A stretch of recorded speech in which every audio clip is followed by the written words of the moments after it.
UP का budget आज पेश हो गया। चुनावी साल है तो उम्मीद थोड़ी ज्यादा थी, लेकिन क्या यूपी सरकार इस उम्मीद पर खड़ा उतरी? आपको बताएंगे। बारंबार प्रणाम, मेरा नाम सूरज कुमार। आज योगी सरकार ने अपना 8वां बजट विधानसभा में पेश किया। बजट 7,36,000 करोड़ का था, जो कि अब तक का सबसे बड़ा बजट है। पिछला बजट 6,90,000 करोड़ का था और जैसी उम्मीद थी कि लोकसभा चुनाव को देखते हुए सरकार बड़ी घोषणाएं कर सकती है, वैसा कुछ हुआ नहीं। नई योजनाओं से ज्यादा सरकार का फोकस इस बार इंफ्रास्ट्रक्चर पर रहा। महिला, युवा, किसान पर सरकार ने बजट में सबसे ज्यादा ध्यान खींचा। बजट में 24,000 करोड़ की नई योजनाएं लाई गई हैं। इसके अलावा क्या है, राजकोषीय घाटा, जिसे आप अंग्रेजी में फिस्कल डिफिसिट कहते हैं, वो करीब 3.5% बताया गया है। प्रधानमंत्री मान धन योजना के तहत 60 साल से अधिक उम्र की मार्जिनल और छोटे किसानों को 3,000 रुपए की पेंशन दी जा रही है। वहीं निराश्रित महिलाओं की पेंशन को 500 से अब बढ़ाकर 1,000 रुपए कर दिया गया है। कौशल मिशन के तहत 4.13 लाख युवाओं को प्राइवेट सेक्टर में नौकरी मिली है, ये सरकार का दावा है। धार्मिक कॉरिडोर की बात करें तो उसके लिए 1,750 करोड़ आवंटित किए गए।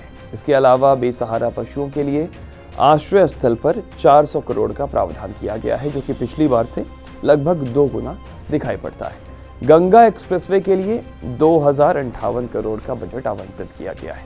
यूपी में मुख्यमंत्री खेत सुरक्षा योजना अब शुरू हो गई है। ये नई योजना है। इसके लिए 50 करोड़ का बजट प्रस्तावित किया गया। अल्पसंख्यक समुदाय के छात्र छात्राओं की छात्रवृत्ति के लिए 220 करोड़ रुपए आवंटित किए गए। इसके अलावा अधिवक्ता कल्याण निधि को 200 करोड़ रुपए से बढ़ाकर अब 500 करोड़ किया गया है। तो ये कुछ छोटी छोटी चीजें हैं। इसके बाद क्या हुआ कि बजट के बाद सीएम योगी आदित्यनाथ ने प्रेस कॉन्फ्रेंस की।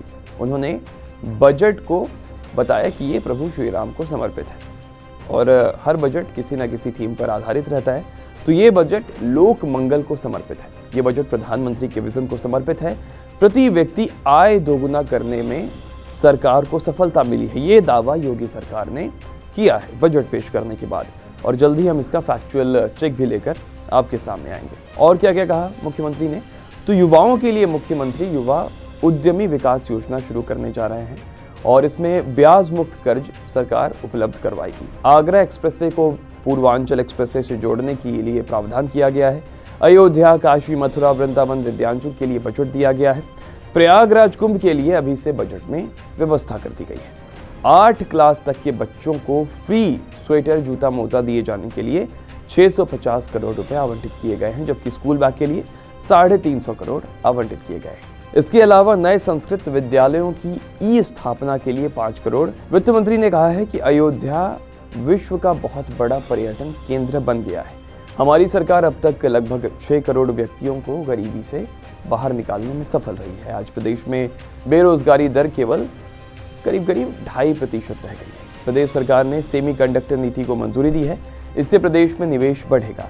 ऐसी नीति लाने वाला उत्तर प्रदेश देश का 4था राज्य बन गया है, ये सरकार का दावा है। तो ये यूपी का 2024-25 बजट का कुछ मेन पॉइंट्स थे जो आपको एक नागरिक के तौर पर जानने चाहिए। उत्तर प्रदेश, उत्तराखंड की खबरों को जानने के लिए देखते रहिए टीवी 9 उत्तर प्रदेश उत्तराखंड।